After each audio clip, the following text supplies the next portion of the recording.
My name is Nez, and I am an autistic person with 30 years of bird experience, and I just wanted to talk about Boo the cockatoo and tell a story about him.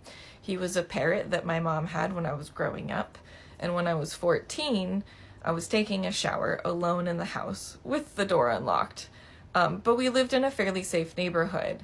While I was taking a shower, I heard Boo say, "Come in my mom's voice, like he liked to do when he heard knocking on the wood.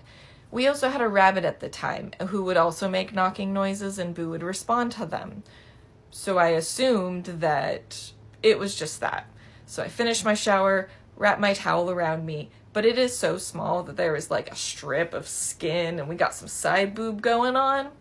So I leave the shower. I see down the hallway that Boo is standing there in the living room, and he looks kind of excited. He got the wings and he has the crown up, you know. And so I go to investigate what it is, thinking that maybe the rabbit was bothering him. And as I walk out, there is like a 40-year-old man in a uniform standing in my living room, and we are both horrified at what's happening.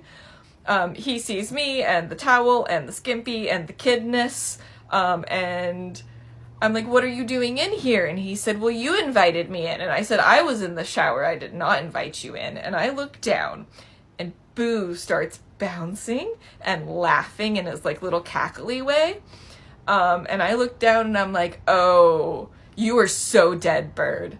And he immediately sucks up all his feathers and goes, "Oh shit," and then runs to his cage in his little like hoppy Zactodile feet way and climbs up in it, pulls the door shut, and then says, "Boo's a bad bird. No, Boo," and then sinks down and pretends to be very chastised already.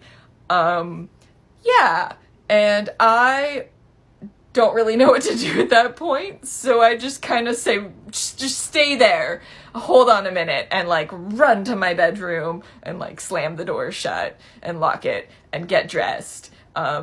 By the time I came back out, he had actually stepped outside onto the porch because he was very polite and kind, and we did not talk about what happened aside from the fact that Boo had pulled a prank, and parrots do that, and parrots are sure crazy, man. So that's Boo inviting the oil man into the house while I was alone and undressed. I'd love to hear your guys' parrot stories.